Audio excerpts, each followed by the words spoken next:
ನಮ್ಮ Kolar district D C ಸಾರು ಒಲ್ಲವರು ಇವ್ರಿಗೆ ಚೇಂಜ್ ಮಾಡಿ. ಅದೇ ತರ deputy director food and civil supply ಇವ್ರಿಗೆ ಚೇಂಜ್ ಮಾಡಬೇಕು.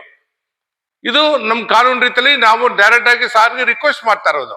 ನೆಕ್ಸ್ಟ್ 2023 to 26 ಎಷ್ಟು ಬೋರ್ವೆಲ್ ಮೋಟರ್ ರಿಪೇರ್ ಆಗಿದೆ, ಎಷ್ಟು ಪೈಪ್ಗಳು ಕೊಟ್ಟಿದ್ದೀರಾ, ಎಷ್ಟು ವೈರ್ ಕೇಬಲ್ ಕೊಟ್ಟಿದ್ದೀರಾ, ಎಲ್ಲಿ ಒಂದೊಂದು ವಾರ್ಡ್ ಅಲ್ಲಿ ಯಾವ ಕಂಡೀಷನ್ ಅಲ್ಲಿ ಬೋರ್ವೆಲ್ ಇದೆ ನನ್ನ ಹತ್ರ ಲಿಸ್ಟ್ ಕೊಟ್ಟಿದ್ದಾರೆ. ಆಲ್ರೆಡಿ ಲಿಸ್ಟ್ ಇಟ್ಕೊಂಡಿದ್ದೀನಿ. ಲಿಸ್ಟ್ ಅಲ್ಲಿ ಹೆಂಗೆ ಎಷ್ಟು ಇಷ್ಟೇ ನಾ ಕೇಳಕ್ಕೆ ಇಷ್ಟಪಡ್ತೇವೆ ಅಂದ್ರೆ,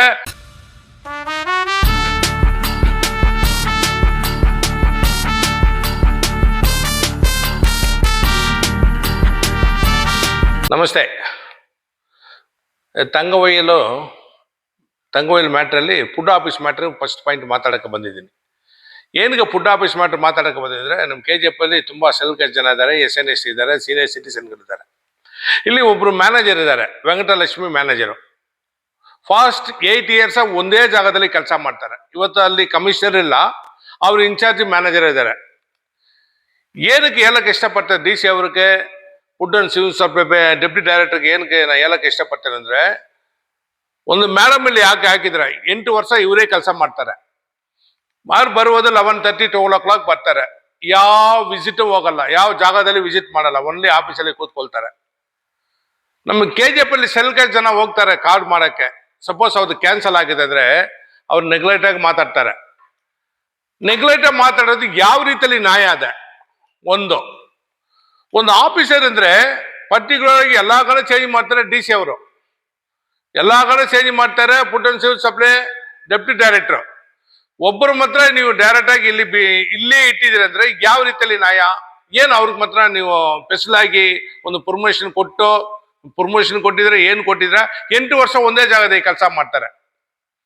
ನನ್ನ 3 KGF ಜನ ತುಂಬಾ ಜನಕ್ಕೆ ರೇಷನ್ ಕಾರ್ಡ್ ಇರಲ್ಲ. Ration card problem. Senior citizen ಹೋಗಿದ್ರೆ ಈ ಮಾತುಗಳು ಬರುತ್ತೆ ನೋಡಿ, ಅವ್ರ ಹತ್ರ ಮಾತುಗಳು ಒಂಥರ ಡೈವರ್ಟ್ ಆಗಿ ಮಾತಾಡ್ತಾರೆ, ಬೇರೆ ಮಾತುಗಳು ಮಾತಾಡ್ತಾರೆ, ತಪ್ಪಾಗುತ್ತೆ. ಯಾಕೆಂದ್ರೆ ನಾವು ಕೇಳ್ತಾ ಇದೀವಿ, ಇಲ್ಲಾಂದ್ರೆ ನಾವು ಡೈರೆಕ್ಟ್ ಆಗಿ ಪ್ರಿನ್ಸಿಪಲ್ ಸೆಕ್ರೆಟರಿ ಸಮಥಿಂಗ್ ಪ್ರಧಾನ ಕಾರ್ಯದರ್ಶಿ ಅವ್ರ ಹತ್ರ ಹೋಗ್ಬಿಟ್ಟು ಕೂತ್ಕೊಂಡು, ಸರ್ ಒಂದೇ ಜಾಗದಲ್ಲಿ 8 ವರ್ಷ ಕೆಲಸ ಮಾಡೋದಕ್ಕೆ ಕಾನೂನು ರೀತಿಯಲ್ಲಿ ಇರುತ್ತಾ? ಇಲ್ಲ. ಅವರು ಮಿನಿಮಮ್ 2 years 3 years ಒಂದು ಜಾಗದಲ್ಲಿ ಇರಬೇಕು. ಕಂಪಲ್ಸರಿ 8 ವರ್ಷ ಕೆಲಸ ಮಾಡ್ತಾರೆ ಅಂದ್ರೆ ಇಲ್ಲಿಂದ ಇವ್ರು ಬೇರೆ ಕಡೆ ಶಿಫ್ಟ್ ಮಾಡಿ, ಬೇರೆ ಕಡೆ ಹೋಗ್ಲಿ, ಹೊಸಬ್ರು ಆಫೀಸ್ ಬರ್ಲಿ. ಯಾಕಂದ್ರೆ KGF ಎಲ್ಲ ಹೋಗ್ಬಿಟ್ಟು ರೌಂಡ್ಸ್ ಮಾಡ್ಕೊಂಡು ಬರ್ಲಿ, ಒಂದೇ ಜಾಗದಲ್ಲಿ ಕೂತ್ಕೊಳ್ಳೋಕೆ ಆಫೀಸರ್ಸ್ ಬೇಕಾಗಲ್ಲ. ಇದು ನಮ್ಮ ಕಾನೂನು ರೀತಿಯಲ್ಲಿ ನಾವು ಡೈರೆಕ್ಟ್ ಆಗಿ ಸಾರ್ಗೆ ರಿಕ್ವೆಸ್ಟ್ ಮಾಡ್ತಾ ಇರೋದು. ನೆಕ್ಸ್ಟ್ ಪಾಯಿಂಟ್, ಮುನ್ಸಿಪಾಲಿಟಿಯಲ್ಲಿ ಆನರಬಲ್ ಲೋಕಾಯುಕ್ತ ಅವರು ಬಂದು ಹೋಗಿದ್ದಾರೆ. RTI ನಾವು ಕೇಳಿದ್ದೀವಿ, ಇನ್ನು RTI ಕಾಪಿ ಕೊಟ್ಟಿಲ್ಲ. ಕೇಳಿದ್ರೆ ಇವತ್ತು ಕೊಡ್ತೀನಿ, ನಾಳೆ ಕೊಡ್ತೀನಿ. ನಮ್ದು ಮಾರ್ಕೆಟ್ ಇಶ್ಯೂ ಅಲ್ಲಿ ನಮ್ದು ಏನು ಓಪನ್ ಆಕ್ಷನ್ ಬಿಡ್ಬೇಕನ್ನ ಹೇಳಿರೋದು. ಓಪನ್ ಆಕ್ಷನ್ ಬಿಡ್ಬೇಕು ಸಾರ್, ಇಲ್ಲಿ ಬಂದು ತುಂಬಾ ಜನ ತಗೊಳಕ್ಕೆ ಇಷ್ಟಪಡ್ತಾರೆ. KGF ಫಂಡ್ ಮೈನಿಂಗ್ ಏರಿಯಾ, ನಾನ್ ಮೈನಿಂಗ್ ತುಂಬಾ ಜನ ಒಂದು ಅಂಗಡಿಗಳು ಬೇಕಾಗತ್ತೆ ಅವ್ರಿಗೆ. ಅದಕ್ಕೆ ಓಪನ್ ಆಕ್ಷನ್ ಬಿಡ್ಬೇಕು ನಮ್ಮ ಕಡೆಯಿಂದ ಒಂದು ಅಪ್ರೋಚ್ ಮಾಡಿದೀವಿ. ಅದೇ ತರ ಬೇರೆ ರೀತಿಯಲ್ಲಿ ಇನ್ನೊಂದು ಫಿಲ್ಮ್ ಮಾರ್ಕೆಟ್ ವಿಷಯ ಕೂಡ ನಾವು ರೇಸ್ ಮಾಡಿದೀವಿ. ಇದಕ್ಕೆ ದಾಖಲಾತಿಯನ್ನು ಸಿಕ್ಕಿಲ್ಲ. ಏಕೆ ಕೊಟ್ಟಿಲ್ಲ? ಇನ್ನೊಂದು ಬೋರ್ವೆಲ್ ಮೈಂಟೆನೆನ್ಸ್ ಒಂದು ಬರ್ತಾರೆ. Borewell maintenance more than KGF ಅಲ್ಲಿ 340 ಬೋರ್ವೆಲ್ ಇದೆ. ಎಷ್ಟು? ಎಲ್ಲಾ ವಾರ್ಡ್ ಅಲ್ಲಿ 340 ಬೋರ್ವೆಲ್ಸ್ ಇದೆ. ಈ ಬೋರ್ವೆಲ್ ಅಲ್ಲಿ ನಾವು ಏನು ಜನಕ್ಕೆ ಹೇಳಕ್ಕೆ ಇಷ್ಟಪಡ್ತೀವಿ, ಗೌರ್ಮೆಂಟ್ ಅಫಿಷಿಯಲ್ಗೆ, ಗೌರ್ಮೆಂಟ್ ಆಫೀಸರ್ಸ್ಗೆ, ಸಮ್ ಲೋಕಾಯುಕ್ತ ಪರ್ಸನ್ಗೆ. ಸರ್ 340 ಬೋರ್ವೆಲ್ ಇದೆ ಸರ್. ಇಲ್ಲಿ ಯಾವ ಬೋರ್ವೆಲ್ ರಿಪೇರ್ ಆಗುತ್ತೆ, ಯಾವ ಬೋರ್ವೆಲ್ ಮೋಟರ್ ತೆಗಿತಾರೆ, ಯಾವ ಬೋರ್ವೆಲ್ ಆಕ್ಚುಲ್ ಬಂದು 2023 ಎಂಡ್ ಅಲ್ಲಿ ಇವ್ರಿಗೆ ಒಂದು ಕನ್ಸ್ಟ್ರಕ್ಷನ್ ಅಲ್ಲಿ ಒಂದು ಕನ್ಸ್ಟ್ರಕ್ಷನ್ ತರ ಇವರು ಕಾಂಟ್ರಾಕ್ಟ್ ತಗೊಳ್ತಾರೆ. ಇವರು 2 FD ಕಟ್ತಾರೆ. ಒಂದು FD 1,33,000, ಇನ್ನೊಂದು FD 2 FD ಕಟ್ತಾರೆ. ಇವ್ರು ಇಯರ್ಲಿ ಇವ್ರಿಗೆ ಏನ್ ಕೊಡ್ತಾರೆ? 7 ಲಕ್ಷ ಮೇಲೆ ಕೊಡ್ತಾರೆ. ನಮ್ದೇನು ಒಂದು ಅವ್ರು ಕೊಡಿ, ಅವ್ರ ಬಗ್ಗೆ ನಾವು ಬ್ಯಾಡ್ ಒಪಿನಿಯನ್ ಆಗಿ ಮಾತಾಡಕ್ಕೆ ಇಷ್ಟಪಡಲ್ಲ. ಕಾಂಟ್ರಾಕ್ಟ್ ಬಗ್ಗೆ ಅವ್ರು ಏನ್ ಬೇಕಾದ್ರೆ ಮಾಡ್ಕೊಂಡು ಹೋಗಿ. ನಮ್ದೇನು 2023 to 26 ಎಷ್ಟು ಬೋರ್ವೆಲ್ ಮೋಟರ್ ರಿಪೇರ್ ಆಗಿದೆ, ಎಷ್ಟು ಪೈಪ್ಗಳು ಕೊಟ್ಟಿದ್ದೀರಾ, ಎಷ್ಟು ವೈರ್ ಕೇಬಲ್ ಕೊಟ್ಟಿದ್ದೀರಾ, ಎಲ್ಲಿ ಒಂದೊಂದು ವಾರ್ಡ್ ಅಲ್ಲಿ ಯಾವ ಕಂಡೀಷನ್ ಅಲ್ಲಿ ಬೋರ್ವೆಲ್ ಇದೆ ನನ್ನ ಹತ್ರ ಲಿಸ್ಟ್ ಕೊಟ್ಟಿದ್ದಾರೆ. ಆಲ್ರೆಡಿ ಲಿಸ್ಟ್ ಇಟ್ಕೊಂಡಿದ್ದೀನಿ. ಲಿಸ್ಟ್ ಅಲ್ಲಿ ಹೆಂಗೆ ಎಷ್ಟು ಇಷ್ಟೇನ ಕೇಳಕ್ಕೆ ಇಷ್ಟಪಡ್ತೇವೆ ಅಂದ್ರೆ, ಅವ್ರ ಮೇಲೆ ನಾವು ಬೇರೆ ರೀತಿಯಲ್ಲಿ ಮಾತಾಡಕ್ಕೆ ನಾವು ಬಂದಿಲ್ಲ, ನಮ್ಗೆ ಬೇಕಾಗಲ್ಲ.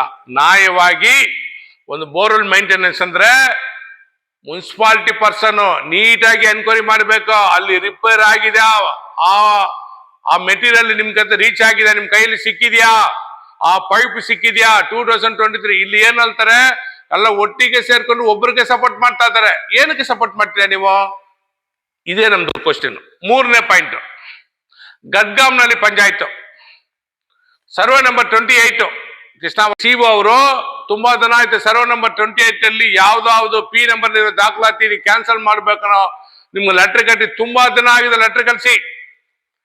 ಈ ರೆಡ್ಡಿ PDO ಅದರಲ್ಲ, ಇವರು ಇವ ವೆಂಕಟೇಶ್ ಸಾರು ಇಬ್ಬರು ಇನ್ನೂ ಮಾಡಿಲ್ಲ. ಇವ್ರ ಲೆಟರ್ ಬಂದು ಮೋರ್ ದನ್ 1 year ಆಗಿದೆ. ಸಿಒ ಅವರು ಬಂದು ಈ ಜಾಗವೇ ಕ್ಯಾನ್ಸಲ್ ಮಾಡ್ಬೇಕನ್ನೋ ಆದೇಶ ಮಾಡಿದ್ದಾರೆ. ಆ ಲೆಟರ್ಗೆ ಆನ್ಸರ್ ಮಾಡಿಲ್ಲ ಅಂದ್ರೆ ಇವರ ಲ್ಯಾಂಡ್ ಅವ್ರ ಹತ್ರ ಸಾಮೂಲಾಗಿದ್ದಾರ ಯಾರು ಗೊತ್ತು? ಇಮಿಡಿಯೇಟ್ ಆಗಿ ಗಡ್ಗಾಂನಲ್ಲಿ ಪಂಚಾಯತ್ ಅಂದ್ ಇಒ ವೆಂಕಟೇಶ್ ಅವರು ಇದು ಕಾನೂನು ರೀತಿಯಲ್ಲಿ ಆಕ್ಷನ್ ತಗೊಳ್ಬೇಕನ್ನೋ ಮುಖಾಂತರ ಹೇಳ್ತಾ ಇದೀವಿ. ಇಲ್ಲಾಂದ್ರ ಇಡೀ ದಾಖಲಾ ತಗೊಂಡು ಲೋಕಾಯುಕ್ತ ಹತ್ರ ಹೋಗ್ಬಿಟ್ಟು ಕೂತ್ಕೊಳ್ತೀವಿ. ಇವತ್ತು ಲೋಕಾಯುಕ್ತ ಕೂಡ ಮೀಟಿಂಗ್ ಇದೆ ಬಗಾರ್ಪಟ್ಟಲ್ಲಿ ಸಮಥಿಂಗ್. ಅವ್ರ ಮೈನಿಂಗ್ ಲ್ಯಾಂಡ್ ಕೂಡ ನಾವು ಇಶ್ಯೂ ಮಾಡಕ್ ಹೋಗ್ಬೇಕಾಗತ್ತೆ. ನಾವು ಹೋಗಿಲ್ಲ, ಯಾಕಂದ್ರೆ ಬೇಡ ಸದಿಗೆ. ಇಷ್ಟು ನಮ್ದು ಒಂದು ಪಾಯಿಂಟ್. ನಮ್ಮ KGF ಅಲ್ಲಿ ಫುಡ್ ಆಫೀಸಲ್ಲಿ ಇರೋ ಆ ಮೇಡಮ್ ಅವರು ಇಲ್ಲಿಂದ ಟ್ರಾನ್ಸ್ಫರ್ ಮಾಡ್ಬೇಕು. ಇನ್ನೊಂದು ಬೋರ್ವೆಲ್ ಮೈಂಟೆನೆನ್ಸ್ ನಮ್ಗೆ ಕ್ಲಿಯರ್ ಕಟ್ ಆಗಿ ಮುನ್ಸಿಪಾಲಿಟಿಯಿಂದ ಹೊಸ ಕಮಿಷನರ್ ಬಂದಿದ್ದಾರೆ ಶ್ರೀಧರ್ ಅವರು. ಹೊಸ ಪಿಕ್ಚರ್ ಕೊಡ್ಬೇಕು ನಮ್ಗೆ, ಏನು ಆಗ್ತಾ ಇದೆ. 3ನೇದು ಗಡ್ಗಾಂನಲ್ಲಿ ಪಂಚಾಯತ್. ಇಷ್ಟು ಹೇಳಕ್ಕೆ ಇಷ್ಟಪಡ್ತಾ ಇದೀವಿ. ಇದು ಮಾಡಬೇಕನ್ನೋ ಮುಖಾಂತರ ಹೇಳ್ತಾ ಇದೀವಿ. ಜೈ ಹಿಂದ್, ಜೈ ಕರ್ನಾಟಕ.